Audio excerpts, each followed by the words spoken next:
Contrary to Brazil's expectations, EU defends not adjusting agreement with Mercosur.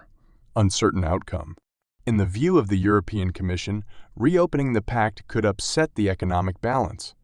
However, the official said it might be possible to reach a final agreement on the matter when the EU hosts the summit with Latin American and Caribbean leaders in July.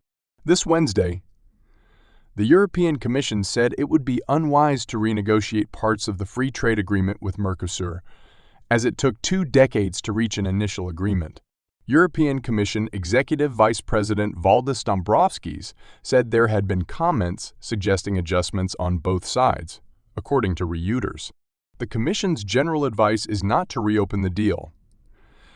It has been negotiated for too long. It strikes a carefully crafted economic balance, so if we reopen now, disturbing that economic balance, this could again lead to lengthy negotiations with uncertain outcomes, stated Dombrovskis. The statement by the European Authority took place during a press conference today to reveal the planned renewal by the European bloc of its ties with Latin America and the Caribbean. President Luiz Inácio Lula da Silva said last week that Brazil would not sign the trade pact without adjustments, specifically pointing to his government's opposition to allowing European companies to sell to the Brazilian public sector. Media reports. The agreement was closed in 2019, but has not yet been ratified. The suspension in the negotiations was due to the concerns of the European bloc with the deforestation of the Amazon. However, it is also rumored that some European countries hold the agreement with the environmental excuse for protectionism to the European agricultural sector. The European Commission had already proposed attaching a document to the agreement to show commitments on deforestation and other areas of sustainability, and is awaiting Mercosur's response.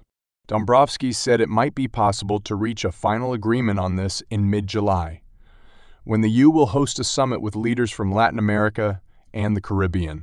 We need to make significant progress at the summit, which then sets out a clear path to completion, added the European Commission's trade chief. One more news. Found coup d'etat plan on cell phone of Mauro Cid, former Bolsonaro aide, says newspaper. On the cell phone of the former aide D. Camp, the PF extracted many exchanges of messages, audios, and even exchanges of documents about moves to be made to keep Bolsonaro in power. After the defeat at the polls, the investigation carried out by the federal police on the cell phone of Colonel Mauro Cid, former assistant to former President Jair Bolsonaro, found a draft of a decree guaranteeing law and order, GLOW, and some studies which, according to the investigators, were intended to support an eventual coup d'etat, according to Malu Gaspar's column in O Globo.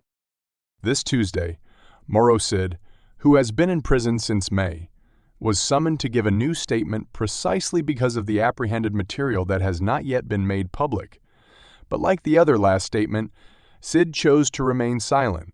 However, in the dispatch that authorized Cid's hearing, Minister Alexandre de Moraes says that the former aide de camp gathered documents with the aim of obtaining legal support for the execution of a coup d'etat, according to the columnist. Also, according to the text, the material deals with the possibility of using the armed forces on an exceptional basis to guarantee the independent and harmonious functioning of the powers of the Union. The collected documents were in messages exchanged with Sergeant Luis Marcos dos Reis, arrested along with him in early May in the operation that investigates fraud in vaccination cards. Reis must be heard this Wednesday, 7, by the federal police.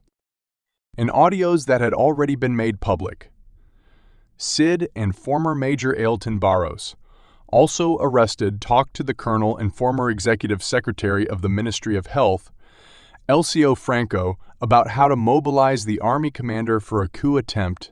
In addition to the draft and the opinions they received from various people, Cid and Reis also exchanged ideas on how to convince other army authorities to join or collaborate with the GLA. The columnist claims that the PF works with the hypothesis that the plan was to issue the Glow Decree and, later, the so-called draft of the coup found in the house of former Minister of Justice Anderson Torres at the beginning of the year. The document seized in Torres' closet created a state of defense in the Superior Electoral Court, and gave Bolsonaro powers to interfere in the court's performance, which is flagrantly unconstitutional.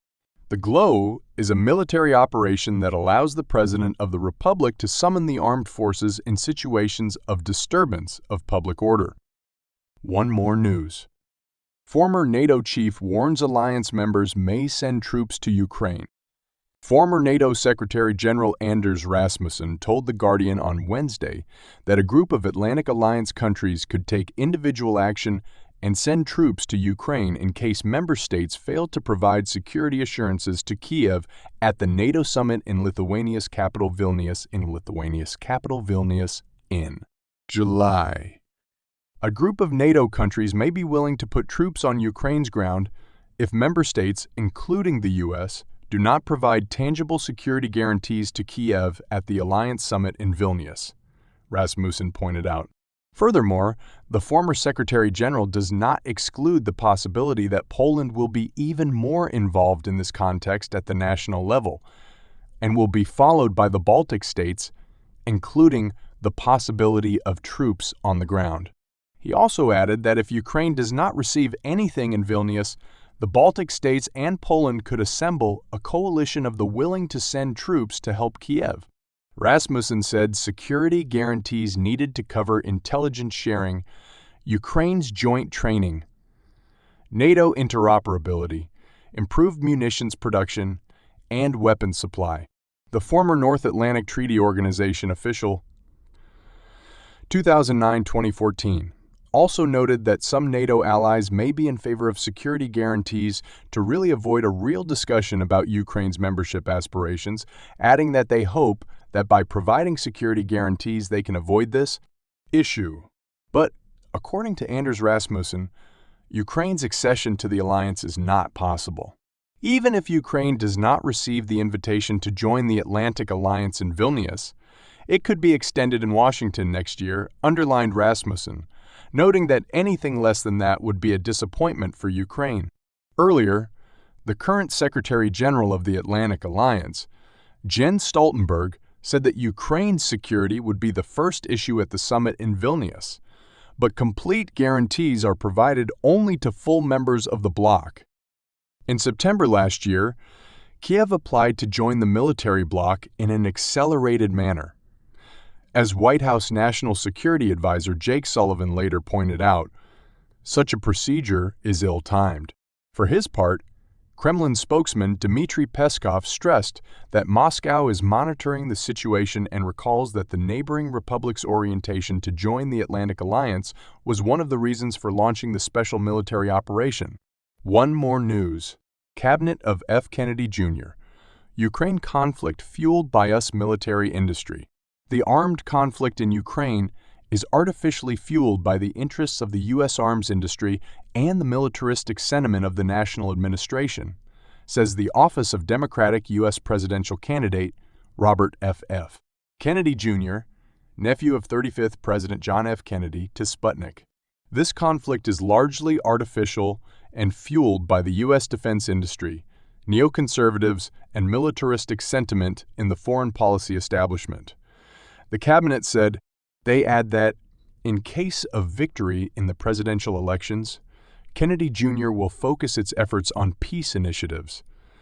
In addition, the candidate intends to enter into dialogue with Russia on new arms control agreements in the name of gradual disarmament of all countries. In his words, the United States played an important role in inciting Russia to launch a special military operation, provoking it with hostile movements since the 1990s. The American politician believes that the moment the U.S. stops going down the path of deliberately escalating the Ukrainian conflict and starts seeking peace, Russia will show its willingness to compromise and make peace. Such a peace, according to Kennedy Jr., would respect Ukrainian sovereignty as well as Russian security interests. It is not the first time that Robert F. Kennedy Jr. emphasizes the destructive role of the U.S. in the conflict in Ukraine. On Monday, 5, the Democratic presidential candidate emphasized that Washington should end its biological weapons programs around the world, including in Ukraine, as well as calling on other nations to resolve this problem. A day earlier, on June 4, he blamed the United States for intentionally prolonging the conflict in Ukraine, which has killed thousands of people, in order to fulfill a geopolitical mission. Russia launched a special military operation in Ukraine on February 24, 2022, to protect people who have been subjected to abuse and genocide by the Kiev regime for 8 years and genocide by the Kiev regime. Russian President Vladimir Putin highlighted that the special operation was a forced measure which Russia was forced to take because it did not give it the possibility to act otherwise, since it created security risks which could not be treaties. According to the Russian leader, Moscow for 30 years tried to agree with the North Atlantic Treaty Organization, NATO, on the principles of security in Europe, but they only responded with cynical lies or with attempts to put pressure on Russia, while the Atlantic Alliance expanded and moved ever closer to Russian borders despite protests from Moscow. Putin recalled, the West constantly urges Russia to negotiate, which Moscow is willing to do, but at the same time ignores Kiev's constant refusals to engage in dialogue. Russia's permanent representative to the UN, Vasily Nebenzia, assured in an interview with Sputnik that Moscow is ready to consider Kiev's proposals to reach an agreement, taking into account Russian proposals and the situation on the ground, but that the regime Ukrainian was not interested in this.